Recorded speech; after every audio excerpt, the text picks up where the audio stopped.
ఇంగ్లీష్కి వచ్చిర్రు. ఓకే, ఈ project integrated management of stored grain pest management గురించి. అంటే పంట ఉత్పత్తి అయిన తర్వాత పంటను తీసుకొచ్చి గోడౌన్లో పెట్టినప్పుడు ఆ పంట పాడు కాకుండా ఉండేదానికి రకరకాల పద్ధతుల్లో, రకరకాల సైంటిఫిక్లీ ప్రూవెన్ పద్ధతుల్లో మన పంటను ఏ విధంగా కాపాడుకోవాలనేది ఈ ప్రాజెక్ట్ యొక్క ముఖ్య ఉద్దేశం. ఇందులో అనేక రకాల పద్ధతులు ఉన్నాయి. ఒకటి ప్రివెంటివ్ మెజర్స్, అంటే పురుగులు పట్టకుండా ఉండేదానికి ముందుగా ఏం జాగ్రత్తలు తీసుకోవాలనేది ప్రివెంటివ్ మెజర్స్.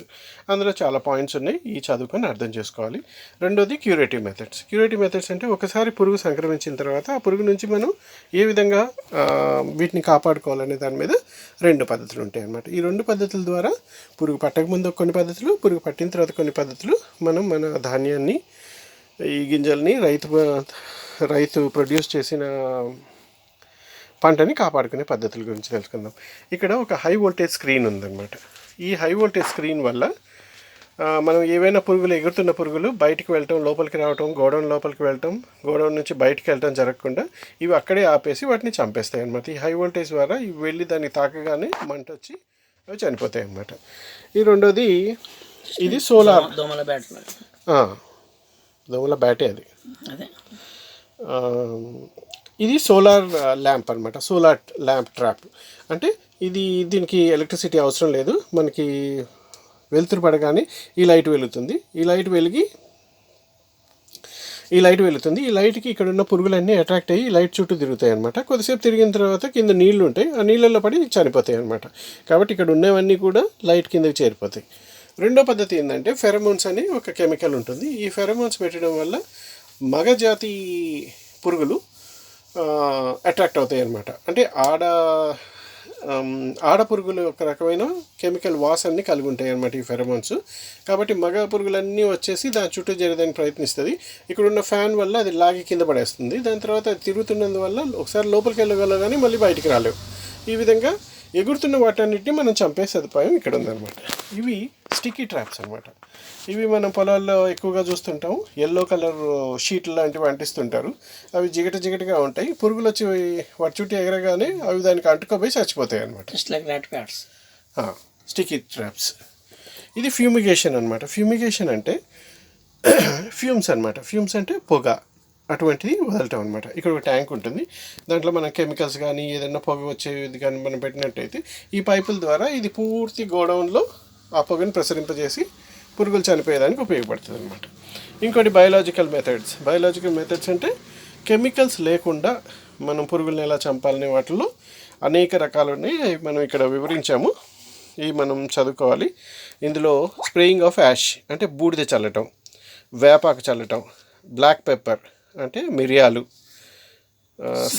సిలికా అంటే ఇసుక, ఇవి స్ప్రే చేయడం వల్ల, ఇంకా కొన్ని కానుగ చెట్లు పౌడరు ఇవన్నీ ఉంటాయి అన్నమాట. ఇవి దీని లోపల వేయడం వల్ల ఇది మొత్తానికి లోపలంతా గాలితో నిండిపోతుంది అనమాట ఈ పొడితోటి. దానివల్ల పురుగులు గాలాడికి చనిపోతాయి అన్నమాట. ఇందులో వేసినప్పుడు దీనికి బ్యాటరీ కనెక్ట్ చేసినప్పుడు అది ఆ గాలిని ఇలా చేస్తుంది అనమాట. ఎలుకలు రాకుండా ఉండేదానికి అల్ట్రాసోనిక్ జనరేటర్స్ అని ఉంటాయి అన్నమాట. ఇవి మనకి చెవికి వినిపించిన శబ్దాలు, కానీ ఎలుకలు వాటిని భయపడతాయి అన్నమాట. కాబట్టి ఎలుకలు రాకుండా, ఎలుకల వల్ల ఎక్కువ డ్యామేజ్ ఉంటుంది వీటికి. కాబట్టి ఈ తిని పదార్థాలని మనం కాపాడుకోవాలంటే వీటన్నిటి నుంచి మనం కాపాడుకోవాలి. ఇక్కడ మనం ఒక చార్ట్ ద్వారా రీసెర్చ్ చేసి హైదరాబాద్లో ఉన్న ఒక పరిశోధన సంస్థ వాళ్ళు ప్రచురించిన ఈ సమాచారం. దీంట్లో మనం బియ్యము, వడ్లు, గోధుమ ఇటువంటి రకరకాల మనం ఎక్కువగా వినియోగించే ఈ తిండి గింజల్ని ఏ విధంగా కాపాడుకోవాలో, అలా ఈ పురుగులు పట్టినప్పుడు ఎటువంటి సిమ్టమ్స్ ఉంటాయి, అంటే ఎటువంటి లక్షణాలు మనం గమనిస్తాము, వాటిని అవి ఏ విధంగా ఉంటాయి, వాటిని ఏ విధంగా మనం రక్షించుకోవాలి అన్న విషయాలు ఇందులో వివరించడం జరిగింది. ఇక్కడ అన్ని రకాల మనం ఉపయోగించిన పద్ధతులన్నీ ఇక్కడ వివరించడం జరిగింది. ఫ్యూమిగేషన్ అంటే ఈ విధంగా పొగతోటి మనం నింపేసి పురుగులకు గాలాడకుండా చేసి చంపేస్తాం అనమాట. ఇది స్టిక్కీ ప్యాడ్స్. ఇక్కడ పెట్టాం కదా స్టిక్కీ ప్యాడ్స్. ఈ స్టిక్కీ ప్యాడ్స్ ఈ విధంగా పురుగుల్ని తమకు అంటించుకొని వాటిని చంపేస్తాయి అనమాట. ఇది వచ్చి లైట్ ట్రాప్. ఈ విధంగా లైట్ ఉంటుంది, కింద నీళ్లు ఉంటాయి. లైట్ని అట్రాక్ట్ అయ్యి వచ్చిన పురుగులు నీళ్ళల్లో పడి చనిపోతాయి అన్నమాట. దాని తర్వాత ఇది ఫెరమోన్స్. ఈ ఫెరమోన్స్ అనేవి ఒక జాతి పురుగుల్ని అట్రాక్ట్ చేస్తాయి. ఇది అల్ట్రాసోనిక్ జనరేటర్. దీనివల్ల ఎలుకల నుంచి నివారణ పొందవచ్చు. ఇది బయోలాజికల్ స్ప్రేయర్ అనమాట.